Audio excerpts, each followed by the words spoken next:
You were telling me. Yeah. Well, That hopefully was when I weird. close this out, we won't get any sort of echo. Okay, so. You were telling me. Yeah.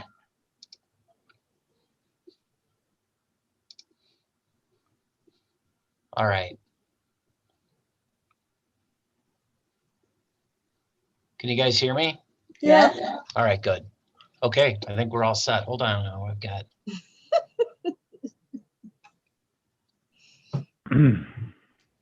So we've got all kinds of applicants and no ZBA members. I'm going to admit everybody, okay?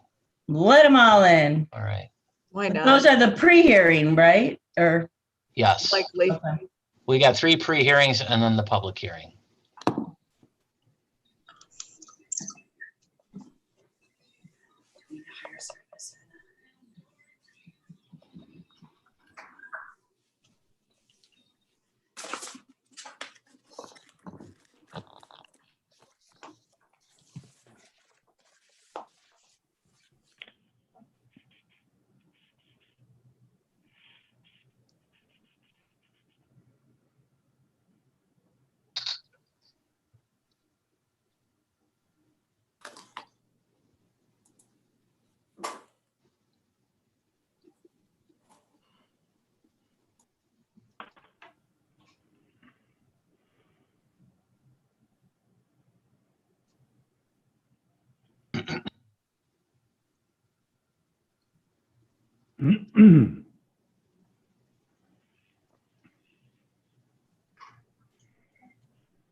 Hey, Tom.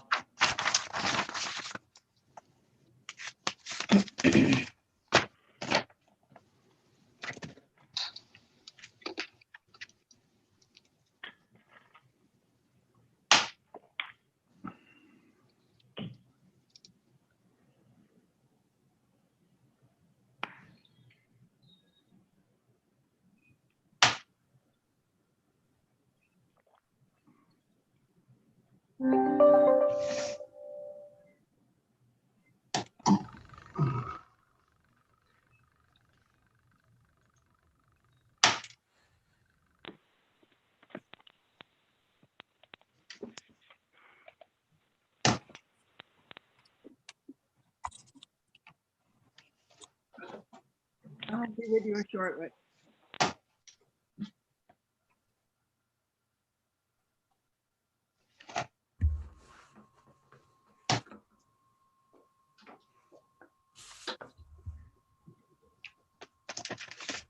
Oh boy, there's a full house tonight. Mhm. Yep.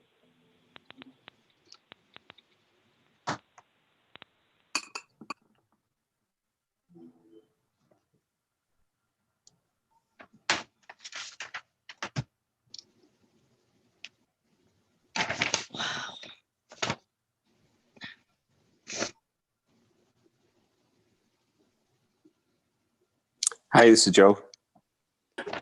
Hi, Joe. Hey, Joe. Joe. This is Gary. I'm here as well. Hi, Gary. Where are you, Gary? We don't get to see you. He's a phone number. I don't want to take a shower, so I'm calling in. So I save myself. I'll take my shower later. Sorry about that. It worked out. Hello, everybody. I'm sure I've ruined the evening for Hi, John. everyone. Oh, there's John. Hi, John. Happy New Year. Thank you. Happy New Year to you. Hey, Keith. Hi there, Kathy. How are you? Doing well, thanks. Everybody's here, Bob. So Okay. are we ready for the long hair contest? You win. Although we can't see Gary, so we really don't know. I have a haircut. Sorry. Okay, so let's call to order what is obviously the most important government proceeding to occur anywhere in the United States today, the January 20, 2021 meeting of the Hinsdale Zoning Board of Appeals. Chris, roll call, please. Member Moberly, Here. Member Alicia, Here. Member Giltner, Here. Member Murphy,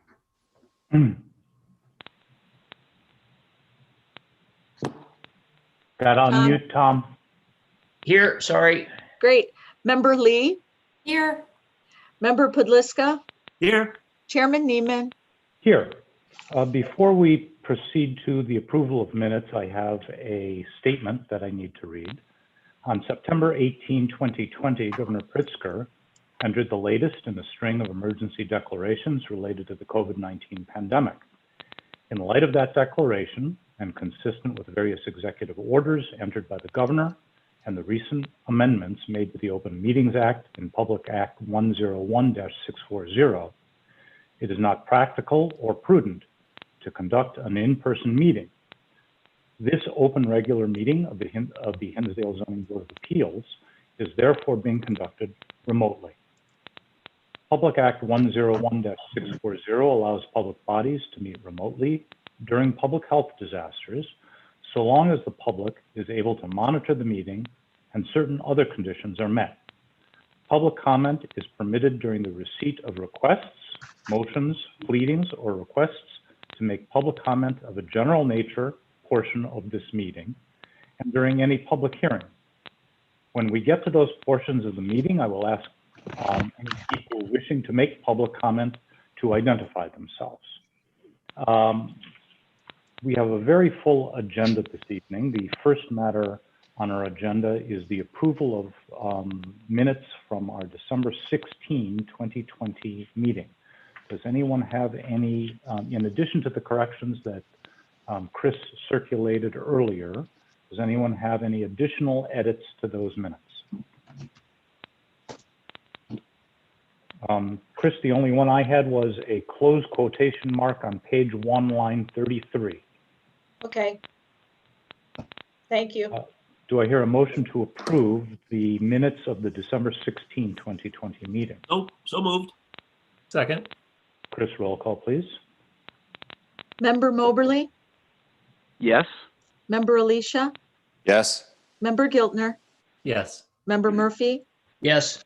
Member Lee, Yes. Member Podliska, Yes. Chairman Neiman. Yes. Thank you. Next matter on our agenda is the approval of final decisions, but there are none. So the next matter on the agenda is receipt of appearances. Kathy, I'll ask if you could administer the oath if anybody who's on the Zoom call this evening who is going to state anything on any of the matters before the ZBA this evening, if you could all raise your right hands, and Kathy, if you could administer the oath, please.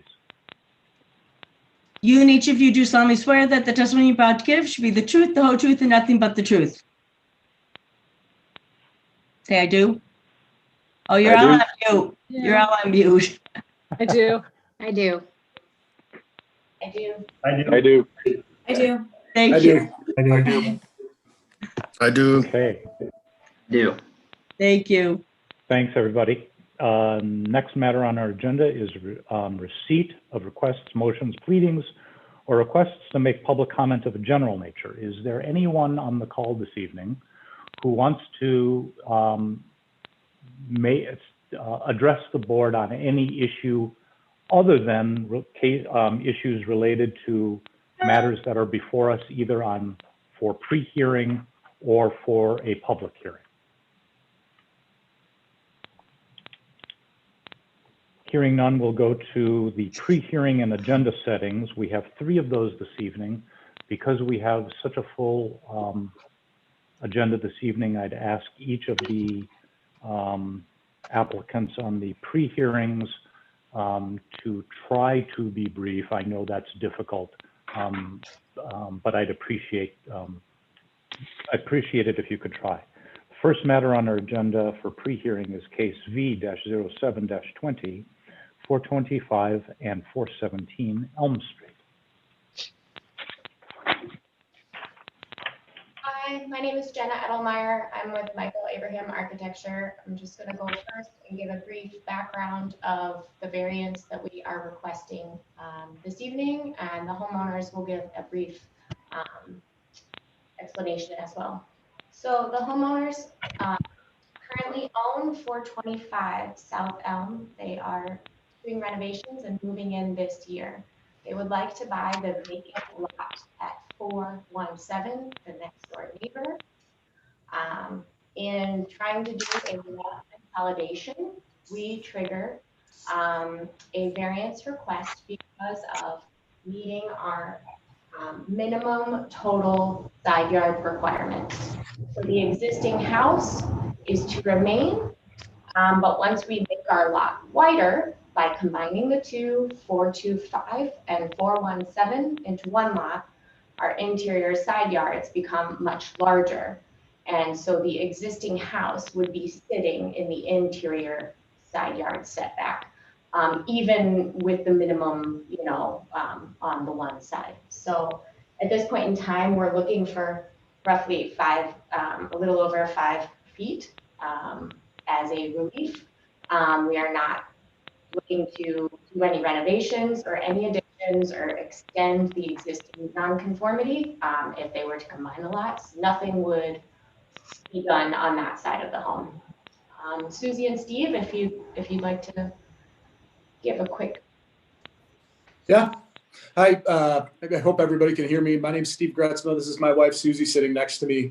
As Jenna said, we are the homeowners of 425 South M. We've owned the home for about 14 months right now, and have been undertaking a painstaking renovation, more painstaking for my wife than myself for the last 14 months. And the only, first and foremost, thank you everybody for your time this evening and your consideration. We did just want to say that, as Jenna mentioned, the existing home we just fell in love with. It's about 100-year-old home that we've really tried to engage the team. That Mike and Jenna, who just spoke, were involved in the renovation 20 years ago, obviously prior to our ownership. And we really viewed this opportunity to acquire the lot next door really just as an irreplaceable opportunity to create just a magnificent lot that we could enjoy and that our children could enjoy in the future. We have 3 kids under 5. I do just want to reiterate that everything we're doing is with an eye on trying to maintain some connectivity to the past in the 100-year-old home that we've been renovating.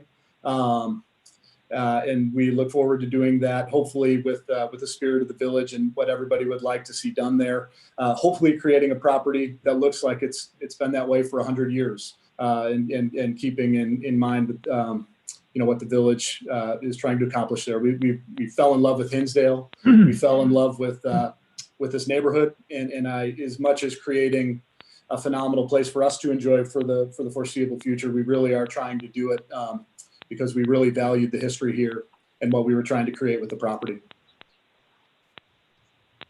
Okay, great. Do any of the board members have any questions for the applicant? Yes, I do.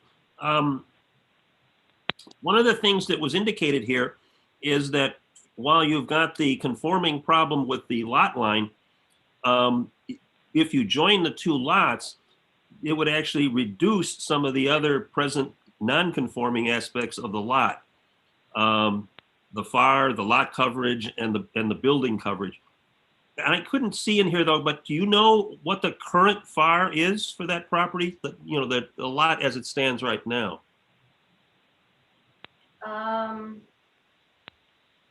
The lot as it stands right now is, I think it's maxed out at the 3,900.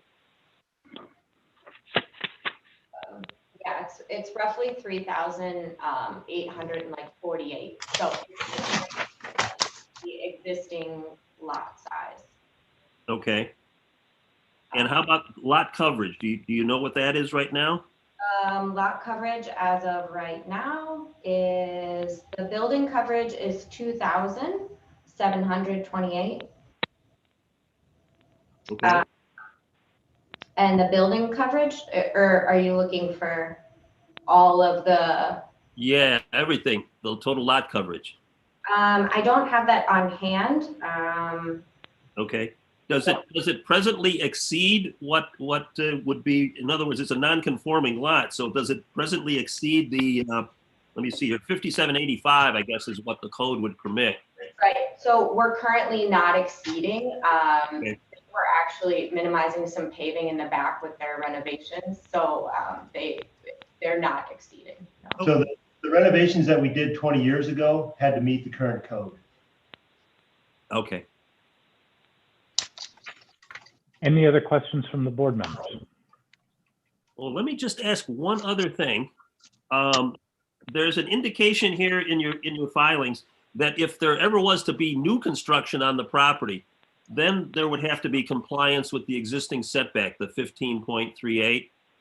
Is that something that we have to do with our decision, or does that happen by operation of law?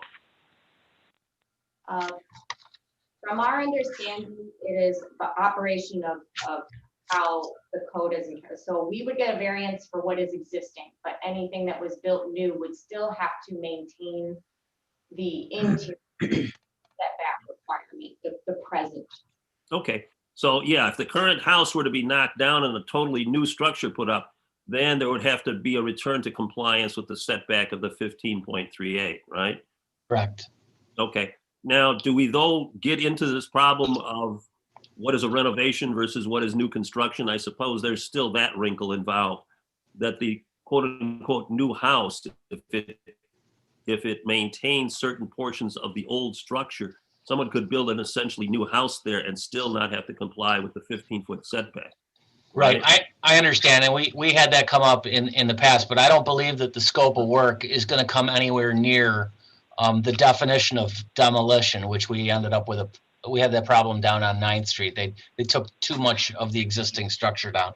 Jenna, that's not the case here, right? That's not within the scope isn't that great.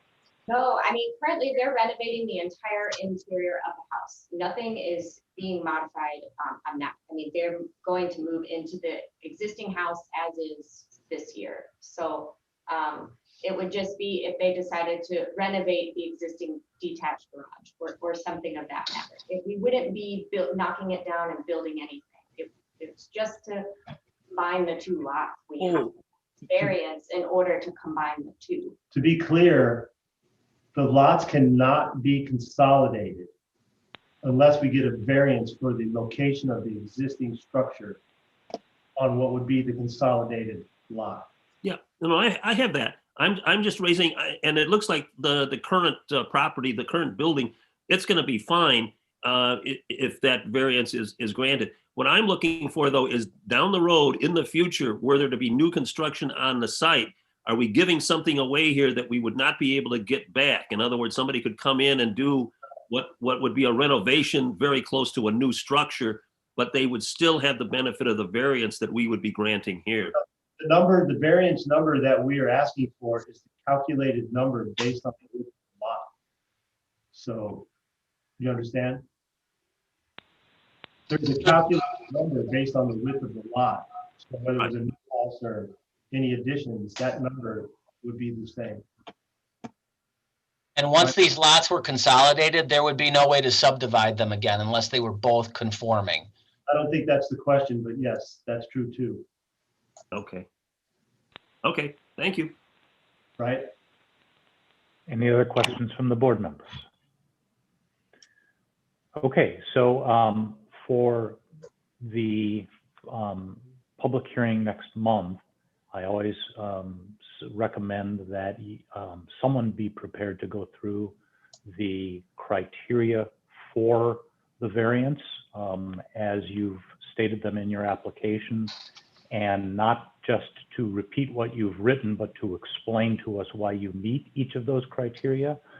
And we also take into consideration your outreach to the neighbors who might be affected, and to see if any neighbors have any objections or support your application. So that would be beneficial for us for next month. So thank you, and we will see you next month.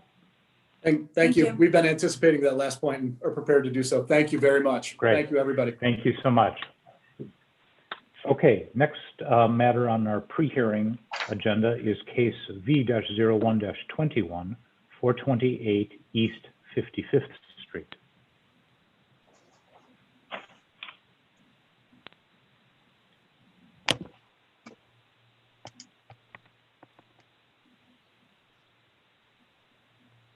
Who's speaking for the applicant on this? And be sure to unmute your mic, please. That'd be me and my wife. Good evening. Good evening. If you could state your name for the record, please. Yeah, my name is Mahesh Patel. Shivangi Patel. Okay, Kathy, do you need those names spelled, or you've got it? I have it, thank you. Okay, go ahead, Mr. Patel. So we purchased this property in 2013, and we do have 2 lots. We are currently residing on the cross section of 55th Street and County Line. And back lot has the address of 428 East 55th Street. So that is facing 55th Street. And we would like to put on a house on our back lot. However, our lot is situated, like rotated 90 degrees compared to other ordinary lots. They are facing 55th Street. So it kind of swaps my lot width and lot depth definition. As a result, I am short with my front setback. I'm an architect, I'm a licensed architect, so I'm able to kind of respect a lot of the other zoning consideration. However, I would need zoning variation for the lot size and the front setback. And front setback, I'm able to meet 35 feet. That is like typical required. However, it is not the average of the block because my other block is much deeper than my lot.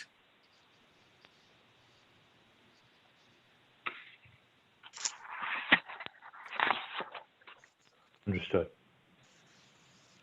Okay, is there anything else, Mr. Patel, that you'd like to say at this point, keeping in mind that this is just a pre-hearing? Yes, I'm truly convinced that the back lot has a potential to host a house without causing any issues to anybody. And if this approval is not done, then unfortunately I am stuck with a huge backyard that's just too much of a maintenance without any value coming out of it. Okay, do any of the board members have any questions? Has there ever been a house on that lot? No, I did look up our DuPage County image services going back pretty much to 60s. There was never a house on this lot.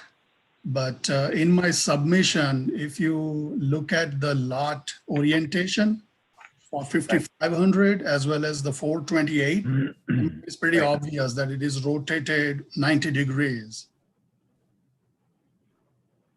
Right. So I have a question. This is Leslie. When was the lot subdivided? Was that something you guys did, or did you purchase it as 2 separate? No, that's how the deed was given to us. It states lot 1 and lot 2. I suppose at some point they put it as a subdivision of these 2 lots, lot number 1 and lot number 2. So one of the submission is the plot of survey, and that indicates lot number 1, the back lot is a lot number 2.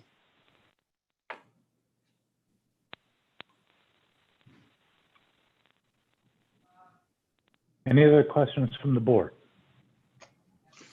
Well, yes, I have a couple of concerns here. The lot 428, it's actually as you would have it built, it would be half the actual size of those other 3 lots that run along 55th Street, right? Half the width. Yeah, width is off. Half the depth. Yeah, Sorry. my lot's depth is 82 feet. Yeah.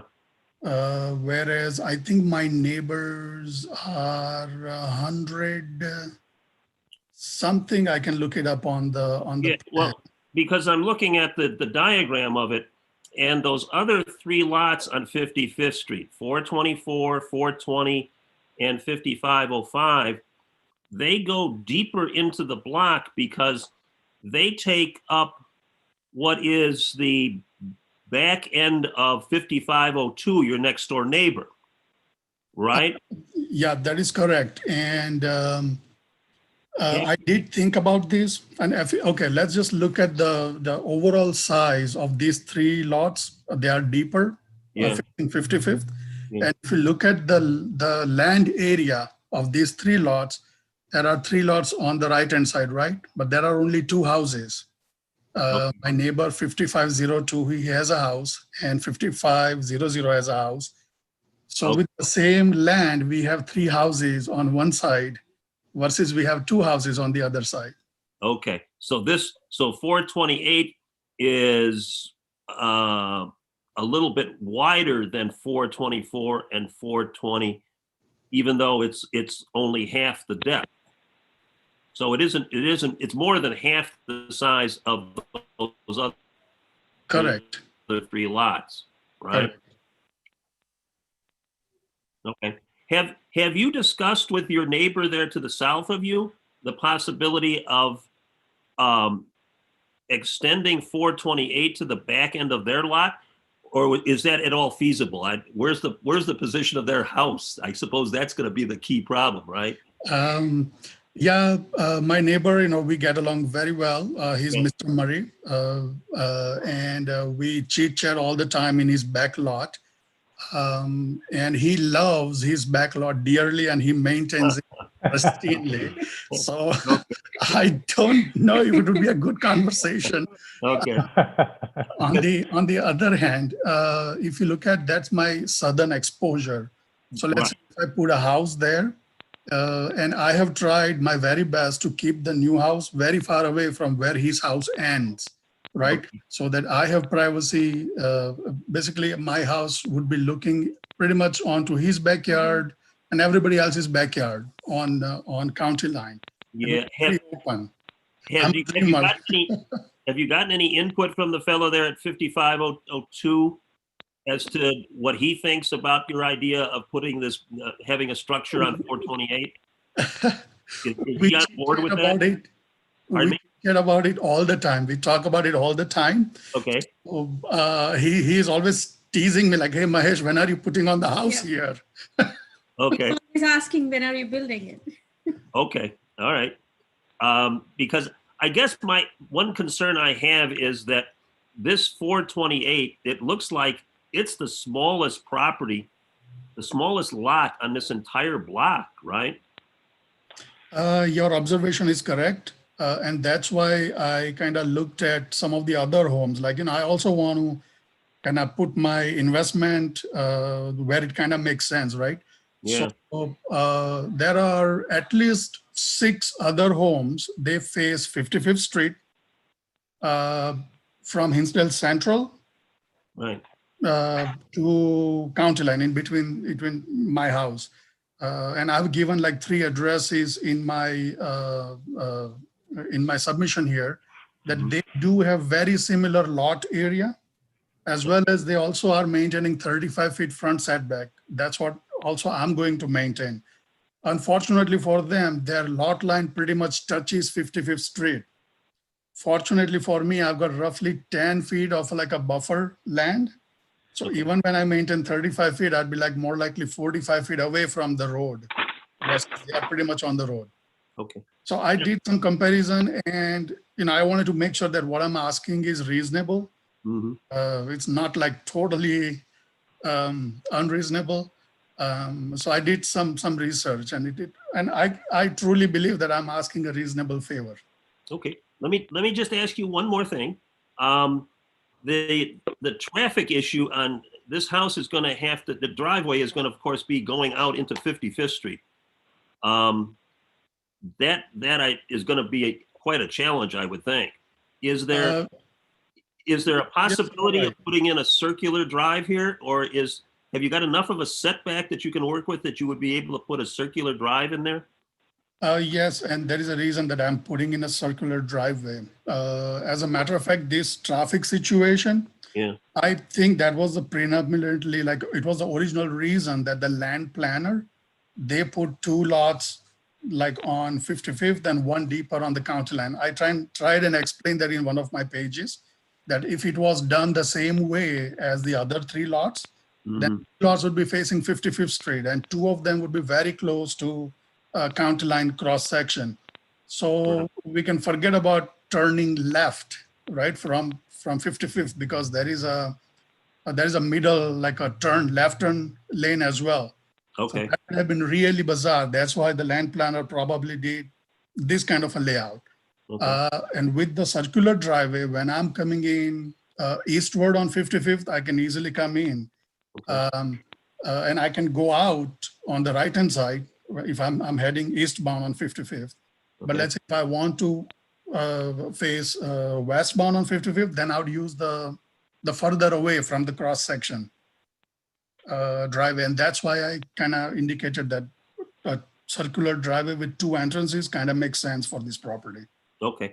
And you can do that and still you'll comply with the code. The code would allow that to be done. You wouldn't need a further variance for that, right? No, sir. Mr. McGeans, maybe he can chat. Yes, there's enough lot width for that. I think at the end of the day, this is entirely going to be up to the county, because the curb cuts would be, their jurisdiction. So the county will dictate how many curb cuts they allow and where they want them. But at a high level, there's certainly nothing that would preclude them from doing a horseshoe drive. Okay. Thank you. Okay. Thank you. Any other questions from the board? Okay, so Mr. Patel, I'll suggest to you as well that you be prepared next month to take us through the reasons why you meet each of the criteria for the variance you're seeking. And given that in our experience, neighbor support can get a little controversial when you're building on what people in the surrounding area have grown accustomed to being an empty lot, and they like seeing nothing there. They like seeing green. To the extent that in addition to your neighbor at 5502, you can get support from your neighbor at 424 and 5507, that would probably be helpful. Neighbor support is not expressly one of the criteria, but it's implied in a couple of the criteria. So the more you can garner neighbor support, the better chances you have. We'll see you next month. Yeah, makes sense. Thank you so much. Thank you. Thank you. Next matter on our agenda for pre-hearing is case V-02-2133 South Garfield Street. Thank you. Good evening. Thanks for having us. My name is Jamie Zara. I'm the architect for 33 South Garfield. The owners, Kevin and Lorraine Flynn, are also on this call and available to answer any other questions you have. I wanted to start by saying this property was purchased last month, but was built in 1902. The main building on the property is utilized as an office. The tenants of the building are attorneys, investment brokers, and a natural.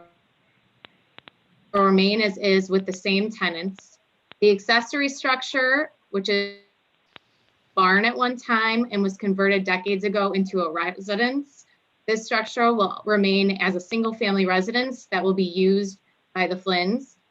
The reason we are here tonight is because the property is non-conforming and we're asking for several variances, one being for the existing maximum lot coverage and others for the parking on the lot. The existing 6,668 square foot property exceeds the maximum lot coverage of 80%, and it's actually 86.3% of this property is impervious. In addition, based on the square footage of the main building, we're to accommodate the offices. And because we have the residence or the former barn on the property, we are required to have an additional 3 spaces. So this property, this 6,668 square foot property needs 9 parking spaces, which is not possible. We can accommodate 4 parking spaces, 1 being accessible. And so that's the reason we are asking for those variances. So if you have any additional questions, I would be happy to answer the technical questions, and the Flynns can answer any questions about the property. Thank you. Jamie, you broke up just a little bit, at least on my side when you were speaking. Can you just go over again what the future planned use of the property is? Because that's the part I didn't really catch. Sure, it will remain the same. So the main building on the property currently has several tenants. There's attorneys, investment brokers, and a naturopath, and those will remain as is. The barn, there was the existing barn, which has been converted into a residence several decades ago by former owners. That will remain a residence for the Flynns.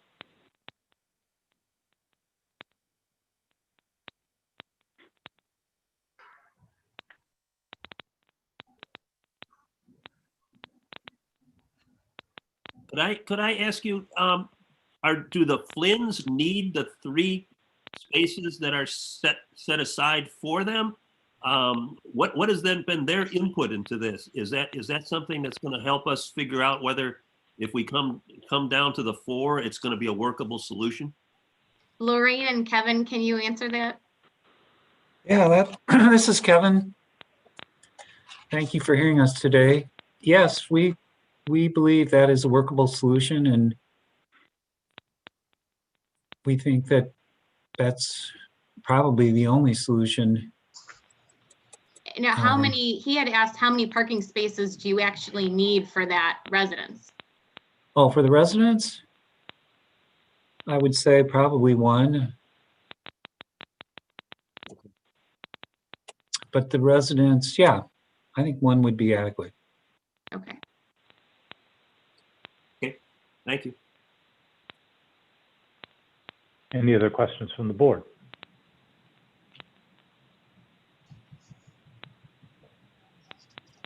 Okay, if again, you could next month be prepared to take us through the criteria for your variance and contact the neighbors, that would be terrific. We will see you next month.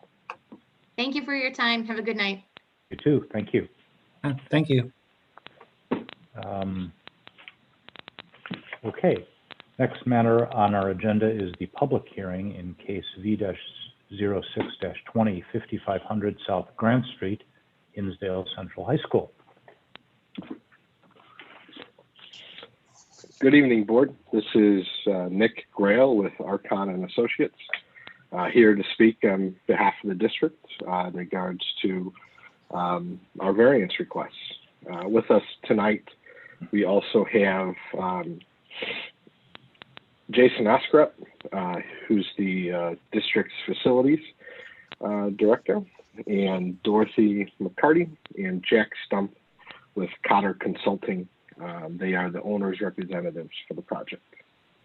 Great. And Mr. Grail, yeah, just as a preliminary matter, since there are 6 variation requests up this evening on this property, the only orderly way for the board to handle this is 1 variance at a time, and we will go through your presentation, any public comments, and then after we close each variation request, the public hearing on each variation request, the board will take a vote just on that variation request, and then we'll move on to the next one.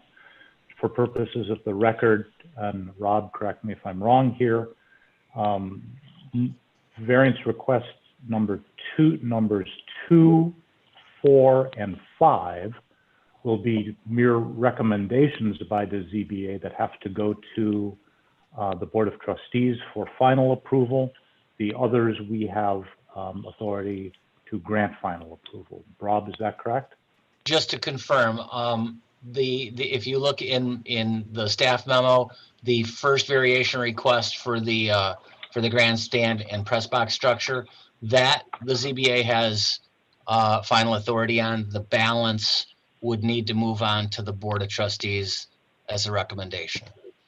Okay, thank you for that correction. On this one only. Okay. So, Mr. Grail, if you could begin with the grandstand and press box structure variance, please. Most certainly. Rob, do I have the chance to share my screen? Sure you do. As we go through it, it may have an opportunity.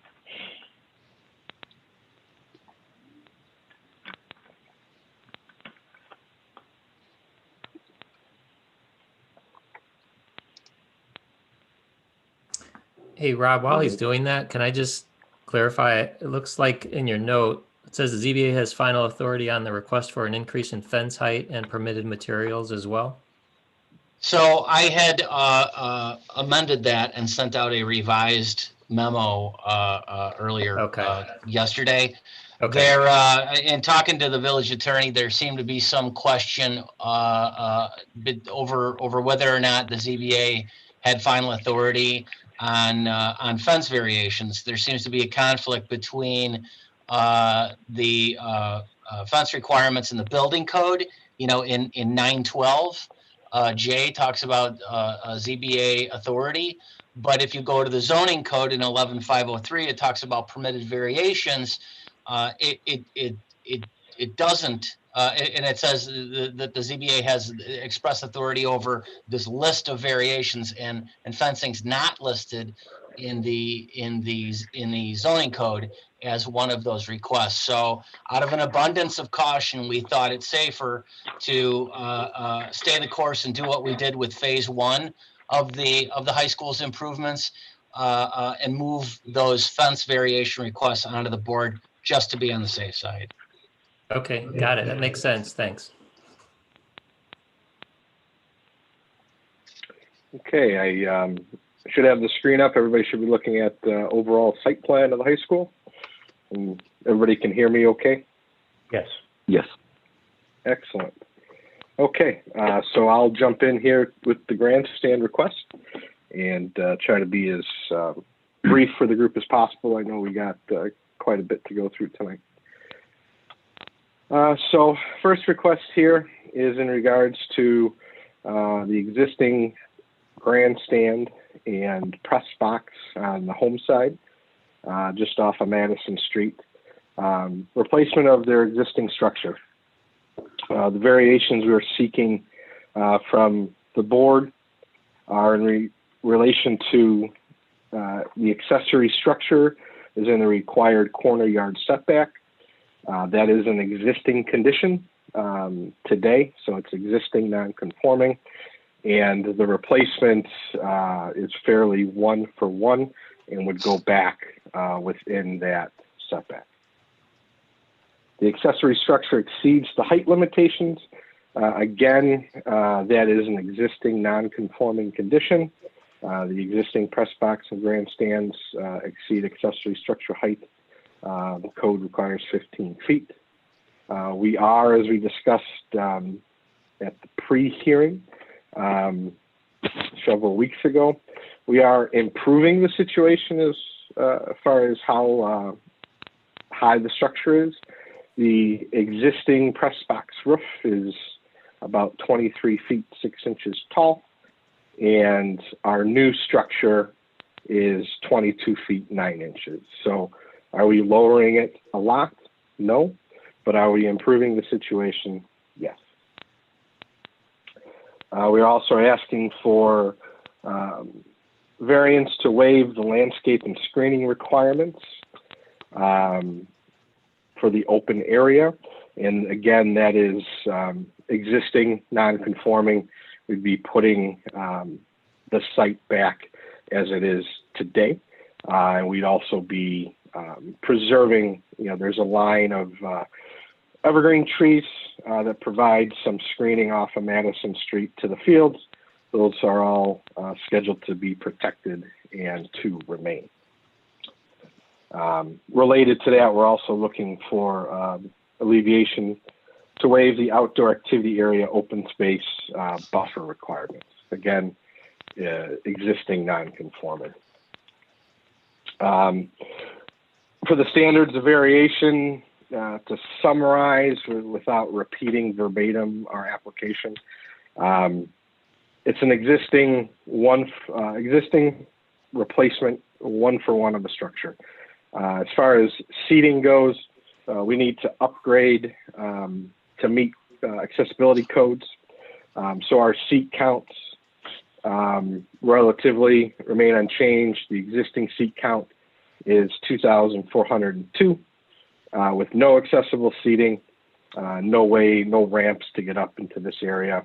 And our proposed is 2,409. So there is a total of 7 additional seats, which is fairly minimal. So we're not, increasing this structure size that much at all.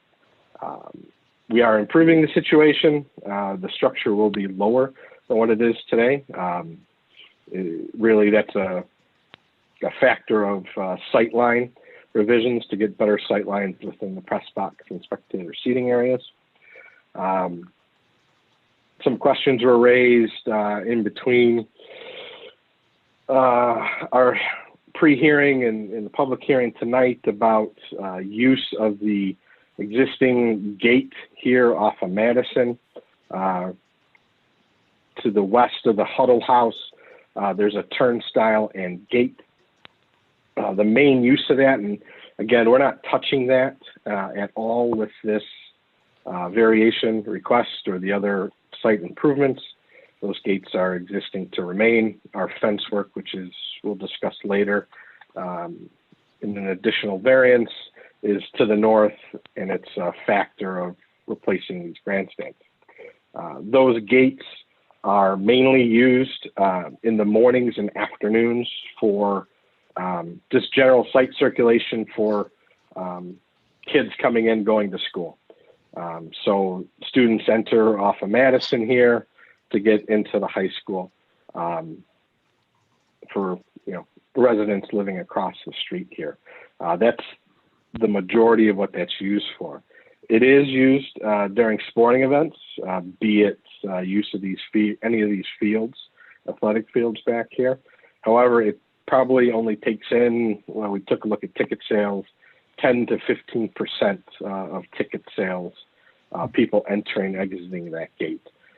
Majority, because of how our parking's set up on site off at Grant, people would be coming from the parking lots through the site to our new ticket booth that we're closing. Again, that's a additional variance request down the line in this discussion, but this is the main Dickinson Field entrance and main entrance for the athletic fields. The school does employ robust security during sporting events. So it's not only in-house security staff, as well as high school staff that man these gates, but off-duty police officers also provide additional help. And the school does reach out to local law enforcement. So in this case, Hinsdale PD, to help with traffic control before, during, and after sporting events, to control people crossing Madison Street, or even to the north here, help off of 55th. Okay, thank you. Board members, any questions?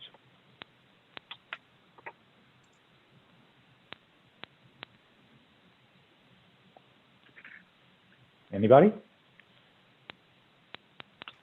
Okay, are there any neighbors or other members of the public who would like to address the board solely regarding this part of the variance request to construct a grandstand and press box structure within the corner side yard setback? Any neighbors or members of the public who want to address the board on this part of the variance request?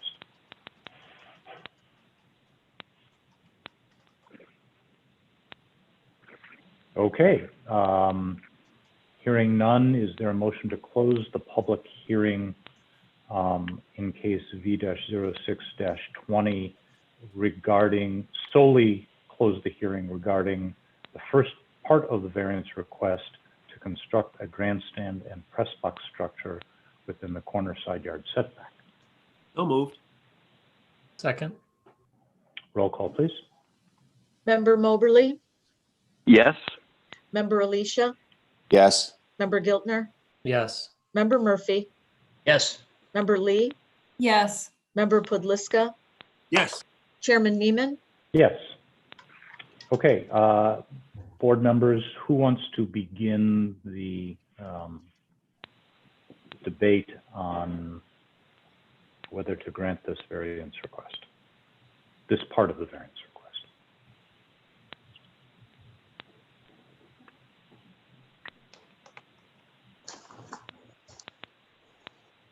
Anybody? I'll go. I'm the one that kind of raised the safety concerns with Madison, and just pre-COVID, I used to drive there quite a bit, and it seemed like kids were hanging all over the place. But the explanation that I received through emails, and thank you, Director McGinnis, for coordinating that, and now I'm totally fine with all aspects of this variance with regard to the grandstands. Thank you, Gary. So I would motion to approve. Or, I'm in approval of this. Okay. Anybody, any other board members want to say anything? I agree. I think all of the standards for the variation have been met for the reasons stated both here at the meeting and in writing in the submission. I agree too. Agreed. Okay. Is there a motion to approve the variance request regarding the construction of a grandstand and press box structure within the corner side yard setback? So moved. Second. Roll call, please. Member Moberly, Yes. Member Alicia, Yes. Member Giltner, Yes. Member Murphy, Yes. Member Lee, Yes. Member Podliska, Yes. Chairman Neiman, Yes. The next variance request is to replace the perimeter chain link fencing around the grandstand and press box structure. This and all the other variance requests this evening on this property have to go to the Board of Trustees.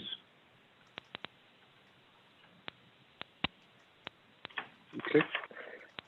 With that request to replace the perimeter fence more or less directly behind the grandstand, the variation being sought here is the fence material.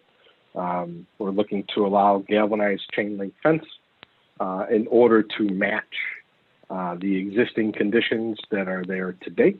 As this is only a partial fence replacement, again, it's directly related to the work to put the new grandstands in. We need site access. And that fence does, it's time to replace that.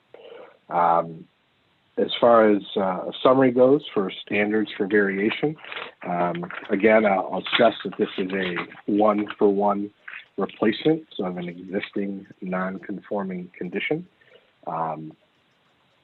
We're proposing to keep the height as it is today, which meets current zoning codes. It's also, for purposes of security and visibility of what goes behind these grandstands, it's chain link that you can see through.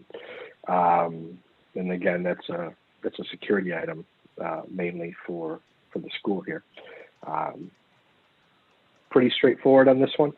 Again, it's a one-for-one replacement. It's a match existing adjacent fence.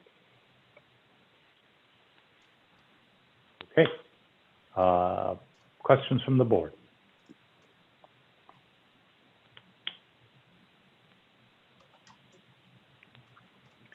Hearing none, are there any members of the public who would like to address this part of the variance request, which is to replace the perimeter chain link fencing around the grandstand and press box structures.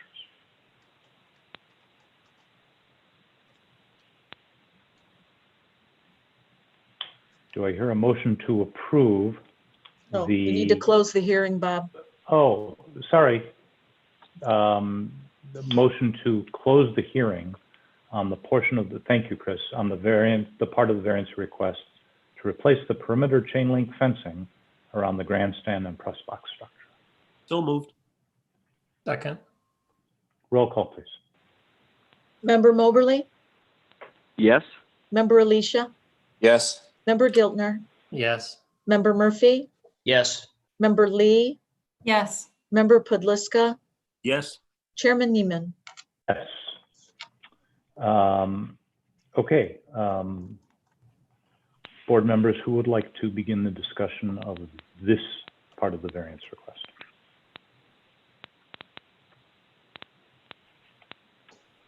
Well, once again, I think that the standards for variation have been met for the reasons that are set forth in writing in the submission and in the further statements here this evening. So I would be in favor of recommending approval to the Board of Trustees.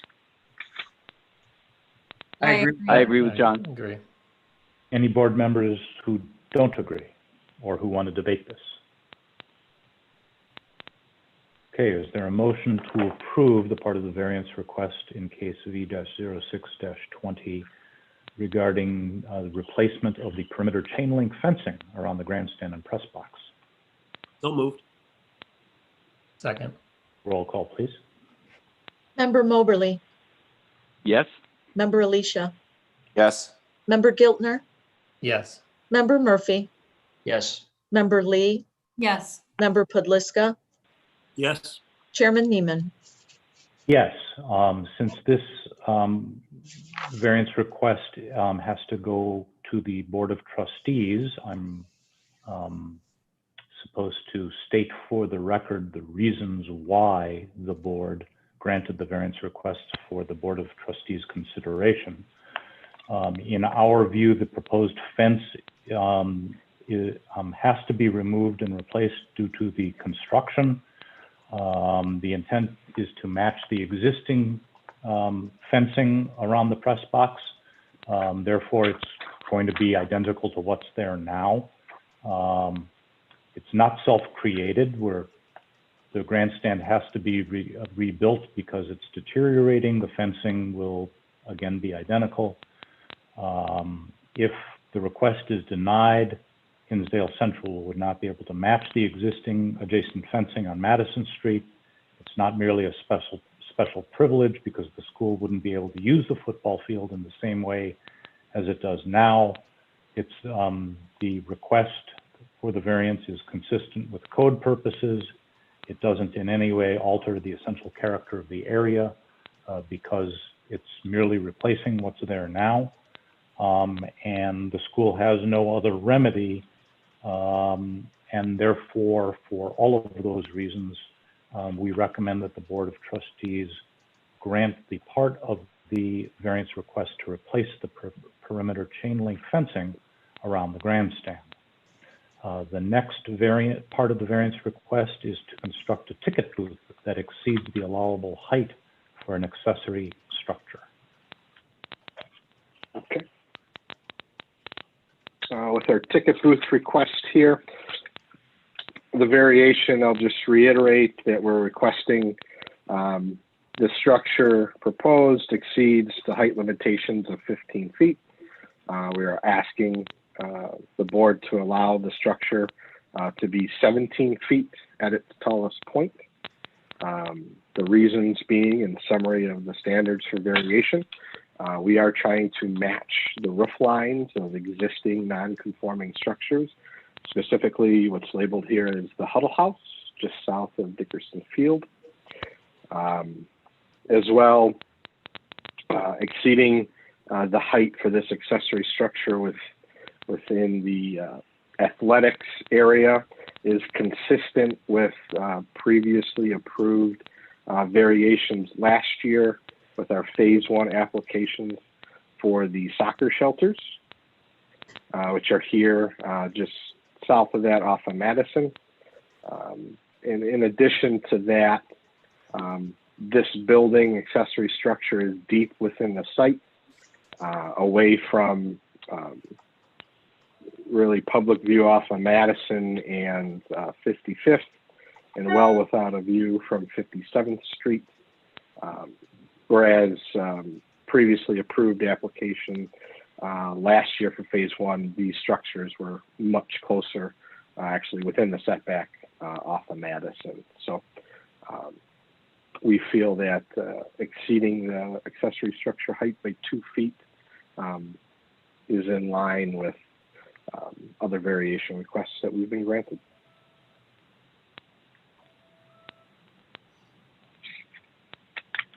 Any questions from the board members?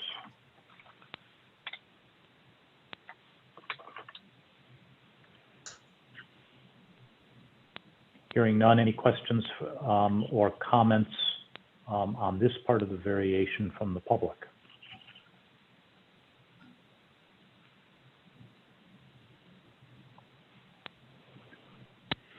Hearing none, is there a motion to approve, to close the public hearing on case V-06-20, the part of the variance request to construct a ticket booth that exceeds the allowable height for an accessory structure? So moved. Second. Roll call, please. Member Moberly, Yes. Member Alicia, Yes. Member Giltner, Yes. Member Murphy, Yes. Member Lee, Yes. Member Pudliska, Yes. Chairman Neiman. Yes. Board members who would like to begin the debate on this part of the variance request?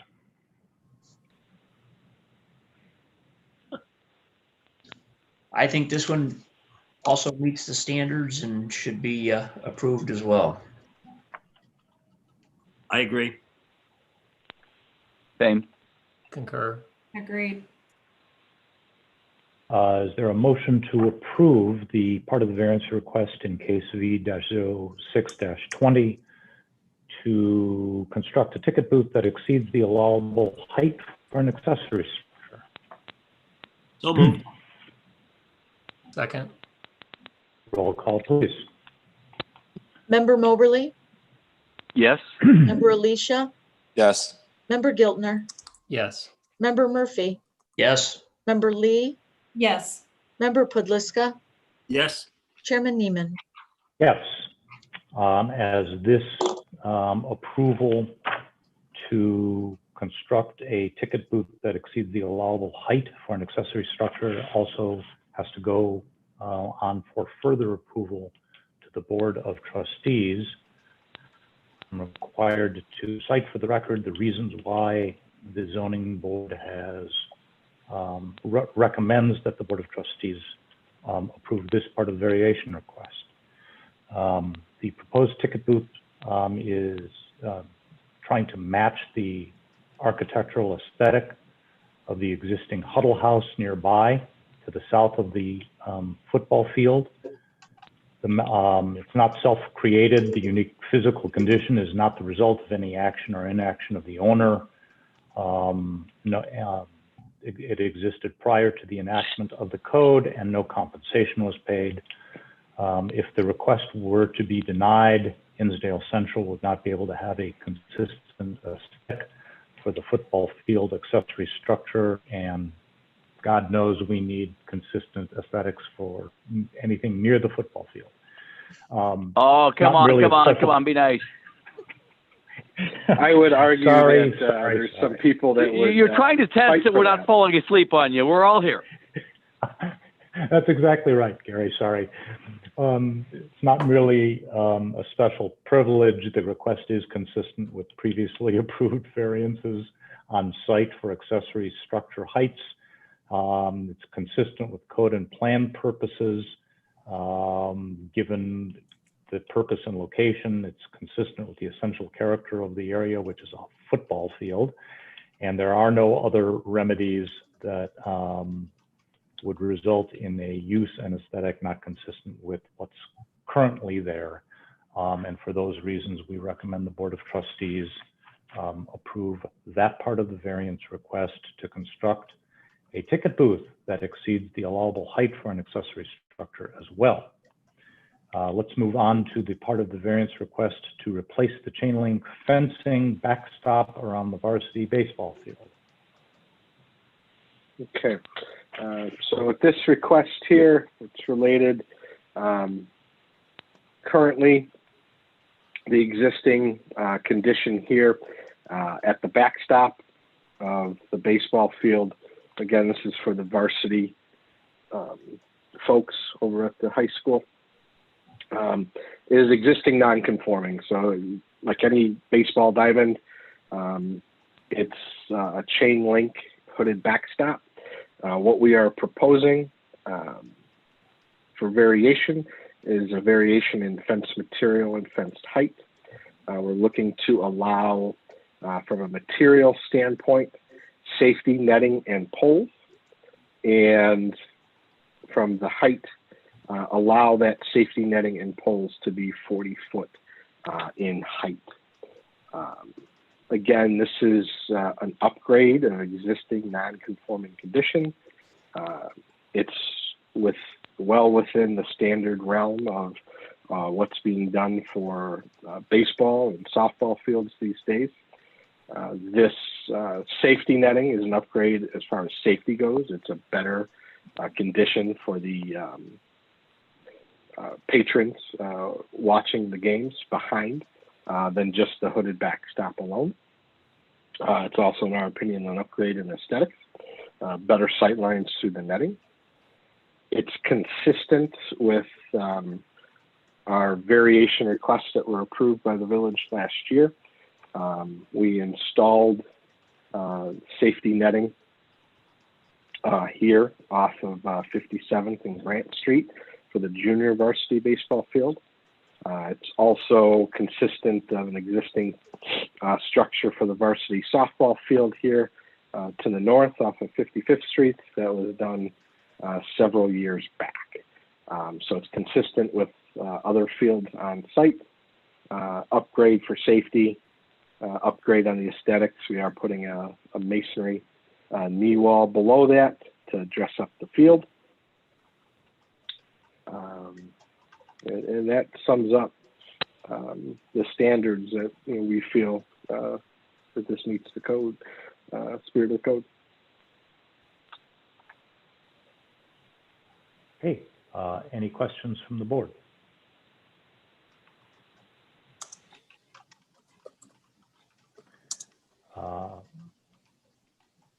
Any members of the public who would like to make a comment about this part of the variance request to install a chain link fencing around the junior, to replace the chain link fencing backstop around the varsity baseball field?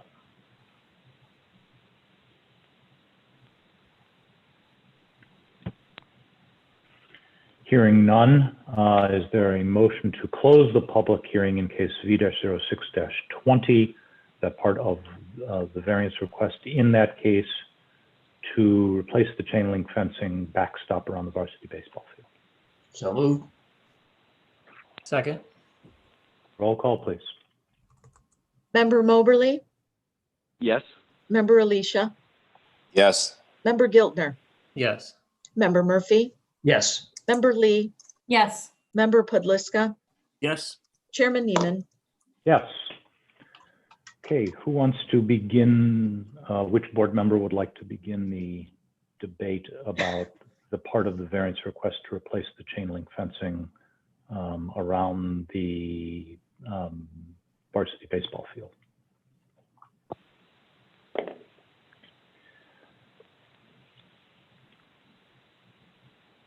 I'm in favor of granting the variance. I believe they've met the criteria, and that's it. Operation Warp Speed. Anybody else? I'm getting tired. And I will shout down everyone else to be the next one to say I agree. Okay, Me too. any board members who don't agree? All right, do I hear a motion to approve the variance request in case of V-06-20 to to replace the chain link fencing backstop around the varsity baseball field. So moved. Second. Roll call, please. Member Moberly, Yes. Member Alicia, Yes. Member Giltner, Yes. Member Murphy, Yes. Member Lee, Yes. Member Podliska, Yes. Chairman Neiman.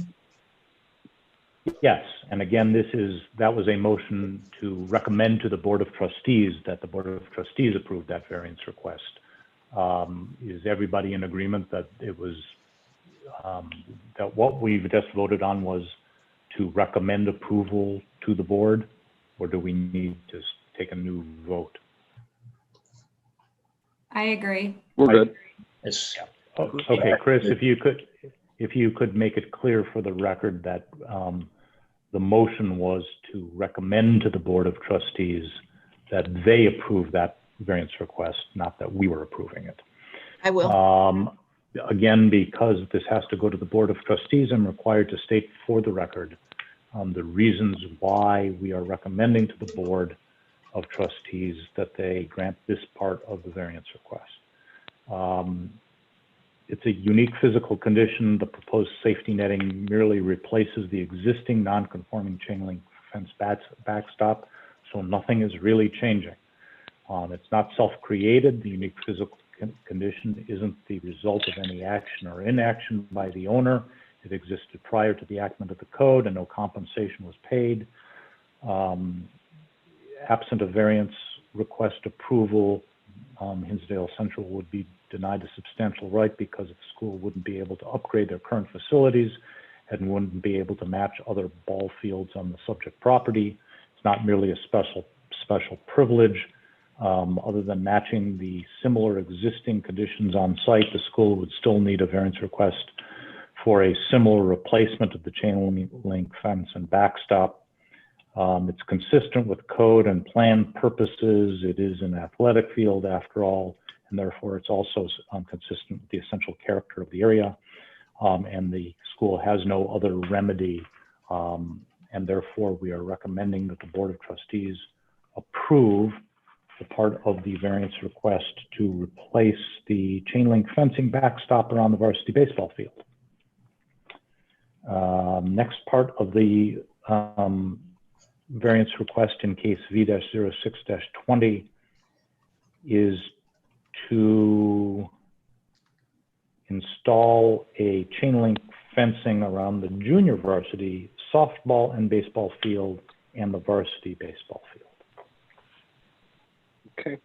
Yep. So this is a three-parter as far as locations go, but the variation sought is both in fence material and fence height. Minimum variation that we're looking for. Allow black-coated vinyl chain link fence at the junior varsity baseball field outfield. So I'll go over to 57th and Grant Streets here. So again, we're looking to put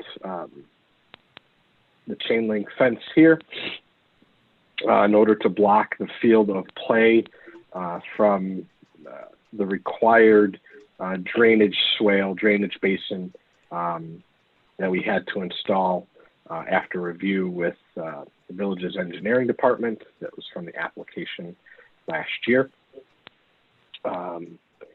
The second location for the block-coated vinyl chain link fence is at the junior varsity softball field, just to the north.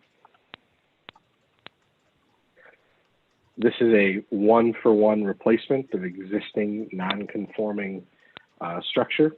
The existing chain link fence and hooded backstop here for the softball field is in need of replacement.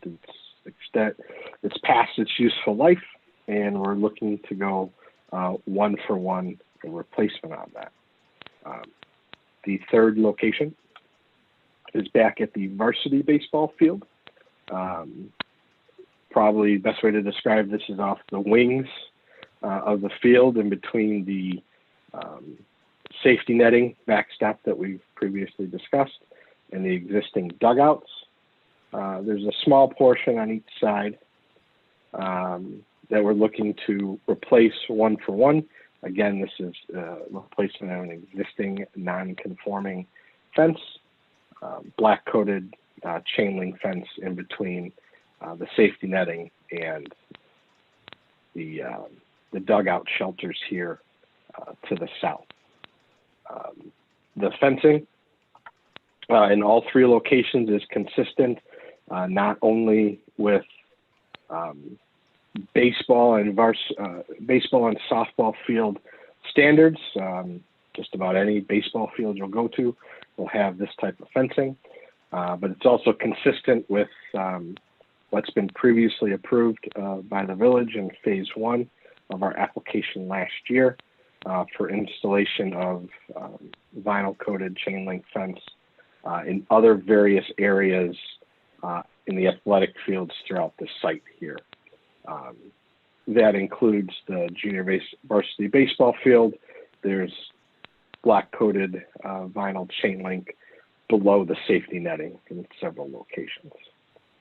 So it's all consistent with what's already on site and what's been previously approved variances granted by the village. Thank you. Any questions from the board?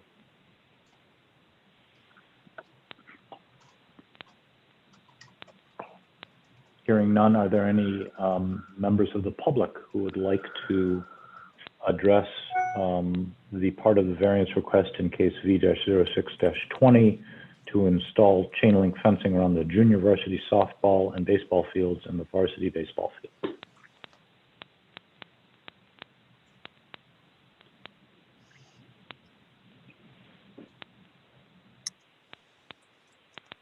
Hearing none, is there a motion to close the part of the public hearing in case V-06-20 to install a chain link fencing around the junior varsity softball and baseball field and the varsity baseball field?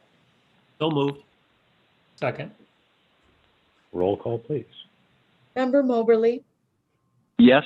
Member Alicia, Yes. Member Giltner, Yes. Member Murphy, Yes.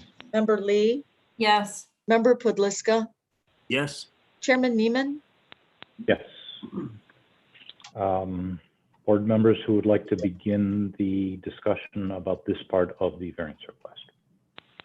I think that for all the reasons that were stated, that we ought to recommend that this improvement be approved by the Board of Trustees. And for the additional reason that it is far superior to the bicycles that we used to use for backstops when I was a kid. I didn't even think they had bicycles when you were a kid. Yeah. They were made out of stone and granite. Oh, okay. The giant wheels were. front wheel, the giant front wheel. Well, the wheels were square, but you know, that was a later improvement. The round wheel was later.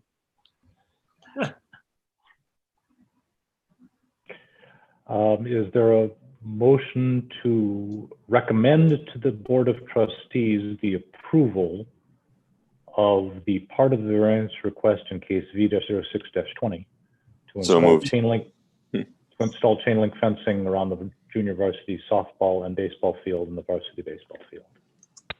Second. Okay, roll call, please.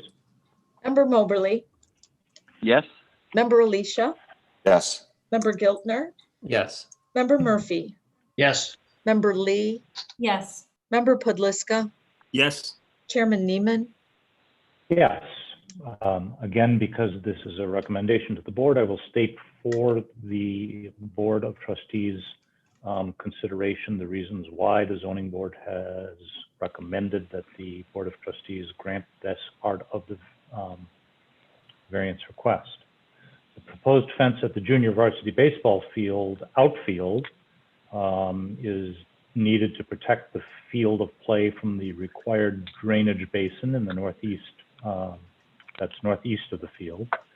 The proposed fence and hooded backstop at the junior varsity softball field merely replaces the non-conforming existing chain link fence and backstop, as does the proposed fence at the varsity baseball field, which is also a replacement of non-conforming existing chain link fence and backstop. The need for the variance isn't self-created because the unique physical condition wasn't the result of any action or inaction by the owner. Absent the approval of this variance request, the school wouldn't be able to protect the field of play for the junior varsity baseball field from the drainage basin. Imagine the outfielders running into the drainage basin, everyone. It wouldn't match the existing conditions of the junior varsity softball field, nor would it match the existing conditions of the varsity baseball field.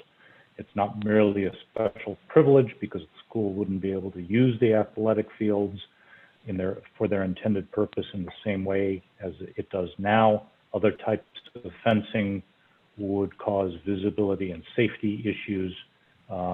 It's consistent, all of these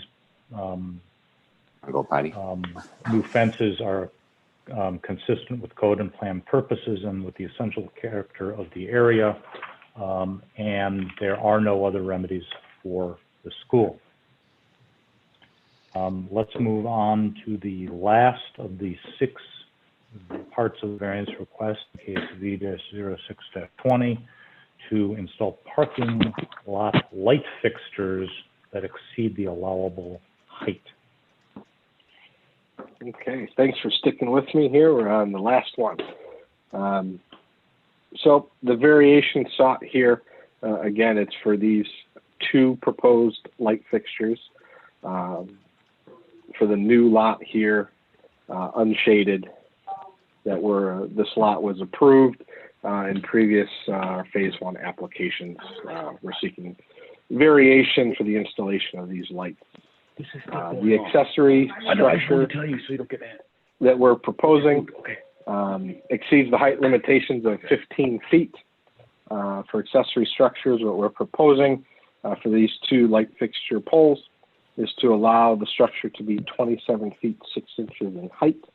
That is 2 foot 6 inches for the light fixture concrete base, and then the light pole itself is 20 feet tall for the total of 27 foot 6 inches. I know we had quite a bit of discussion about these light poles during the pre-hearing. I did go back and got some further insight from our electrical engineer designer about these fixtures. I'll kind of start out and I'll reiterate that there are, in the lot that's shaded blue here, there are 4 existing non-conforming light pole structures that are 27 feet 6 inches in height. So we are looking to match that height of the existing non-conforming light poles. When we took a look at the options of how to effectively and safely light this parking lot, because this lot off of Grant Street is used after hours for the school for recreational and extracurricular activities. They are controlled, so we discussed that the school does try to be a good neighbor, and after a certain time at night, the light fixtures don't go off completely, but their light levels are tuned down. In regards to the new fixture installations here, these pole-mounted light fixtures that we selected are low-profile LEDs. They do create a larger luminous surface area, upgrade LED technology, and so this results in low glare, which is good, and high optical performance. These also have cutoffs, so we meet those standards of the code for both illumination. We can't exceed 5-foot candles at the lot line, and we do not, as well as being non-glare and cutoff. This was a bit of a challenge to figure out a way to light this parking lot, just based on the way that the existing lot is lit and the site constraints. We did take a look at several different light pole fixtures and major brands but the ones that were selected have the best photometric layout, kind of the best bang for our buck, and they're able to throw light out the farthest while still being a low glare product. While newer LED technology has improved the ability of fixtures to throw light, there are still limitations on how far that light can be thrown. So we just can't put more light fixtures on the existing poles to try to light, these further to the south. It really doesn't work that way. The higher the pole, the farther a fixture can throw light. So the higher you go, the more spread that fixture has. As they become shorter, you get hot spots. So the light intensity right under the pole is really light, and then there's sharp drop off kind of throughout. So, if we were to propose light fixtures in this parking lot that do not exceed the 15-foot height requirement, we would be looking to add an additional 4 poles for a total of 6. This would add approximately $25,000 to the project. And this new design wouldn't light the parking lot as effectively or as uniform as the 2 poles at the 27 feet 6 inches. The maximum to minimum, I'm kind of getting into engineer jargon here, but the maximum to minimum and the maximum to average light values would go up substantially. Another way to describe that is just that there'd be 6 hot spots under the poles, and the areas would be darker than the initial design than the 2 poles. So we feel 2 poles installed at the 27 foot 6 inches, matching the existing pole spacing, will light the extended parking lot better, will look better, and will save taxpayer funds than 6 poles at 15 foot. Further, I think there's exemptions in the code currently regarding light fixtures in institutional zoned areas. There's an exemption for lights accessory to village, so this would be Village of Hinsdale recreational facilities, that allows the light poles to go up to 85 foot, but they would still need to be required to meet the illumination levels, so that 5-foot candle at the lot line.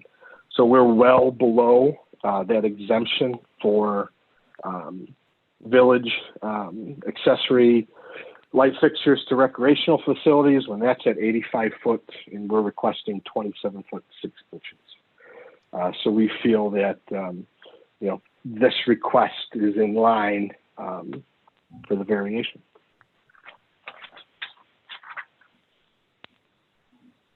Okay, questions from the board for Mr. Grell? Thank you for all that additional information. That's been very helpful. Thank you very much. And so none of the neighbors have all been notified, and none of them have registered any complaints about the light going into neighboring yards and homes and that sort of thing. The neighbors have been notified. Dorothy, Jason, has there been any responses after that notification? I haven't heard any neighbor concerns about the new light fixtures, but do want to make sure I ask you both if there's something I'm not aware of. So this is Dorothy with Cotter. We have not heard any responses regarding the light fixtures, and all of the neighbor notifications were sent out according with the requirements. Hi, this is Jason. Yeah, no, I have not heard anything from the district level that have had any residential complaints with any lighting that we propose and or that is there previous right now. Okay, thank you. Any other questions from the board?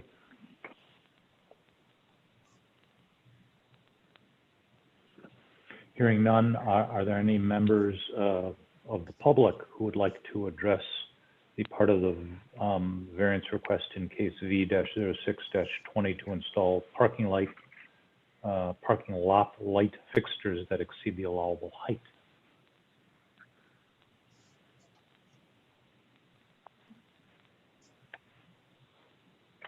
Okay, that's a good sign. Is there a motion to close the part of the public hearing in case V-06-20 to install parking lot light fixtures that exceed the allowable height?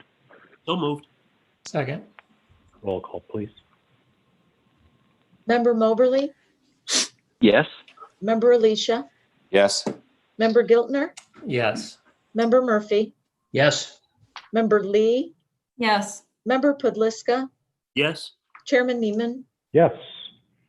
Board members who would like to begin the discussion on this part of the variance request.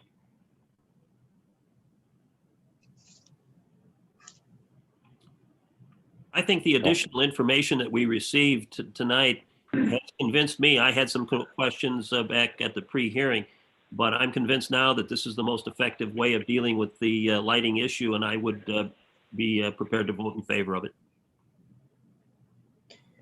Agree. Agree? Hey, Agree.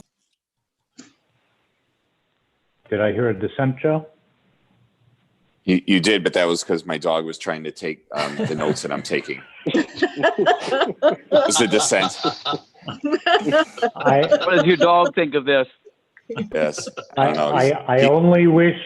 I only wish we weren't on screen share so we could have seen it. Yes, that's why we're not on screen share. It's my favorite part of Zoom calls, interruptions by animals and children. Okay. Is there a motion to approve a recommendation to the Board of Trustees in case V-06-20 to install parking lot light fixtures that exceed the allowable height? So moved. Second. Roll call, please. Member Moberly, Yes. Member Alicia, Yes. Member Giltner, Yes. Member Murphy, Yes. Member Lee, Yes. Member Pudliska, Yes. Chairman Neiman. Yes. Because, again, this is a recommendation to the board, I will recite for the Board of Trustees consideration the reasons why the zoning board has recommended the approval of that part of the variance request in case V-06-20 to install parking lot light fixtures that exceed the allowable height. The unique physical condition of the light poles in the proposed parking lot were approved in phase 1, and there were ordinances passed, ordinance numbers 2020-08 and 09. These light fixtures in the current variance request match the existing adjacent parking lot fixtures in height. The condition is not self-created because the unique physical condition is not the result of any action or inaction by the school. It existed prior to the enactment of the code, and no compensation was paid. Absent approval of this part of the variance request, the school would be denied a substantial right in that the school wouldn't be able to have a consistent parking lot lighting layout. It's not merely a special privilege because the lighting is for safety related reasons. It's consistent with code and plan purposes for the reasons stated in the application. It's consistent with the essential character of the area because it will be consistent with what is existing on site and will not materially affect the public welfare, enjoyment, use, development, or value of property improvements in the vicinity, and the school has no other remedy consistent with what is currently existing on the subject site. Mr. Grail, I want to thank you very much for your very detailed presentation and your outreach to the neighbors. It made our job much easier. You will note that on the Zoom invitation, Rob had suggested that we might have to go until 9:30. It's now 8 o'clock, and that is due in large part to your attention to detail in your presentation. So thank you very much. Thank you, and we appreciate everyone's time, and have a good night. Thank you. Thank you. Thank you. Anybody on the board have any new business? Any old business? Is there a motion to adjourn? So moved. Second. Roll call, please. Member Moberly, Yes. Member Alicia, Yes. Member Giltner, Yes. Member Murphy, Yes. Member Lee, Yes. Member Pudliska, Yes. Chairman Neiman. Yes, and Thank you. for the record, given the amount of paper and the blueprints that we got, keep in mind tomorrow is recycling day. I've got to do it right now. Exactly. Chris and Rob, thank you as usual for all of your help in organizing this. That too makes our jobs easier. Happy New Year, everyone. Very Same to welcome. you. Thank you. Thank you, Bob. Thanks, everyone. Thanks, Good everyone. night. Thank you. Bye-bye. Bye now.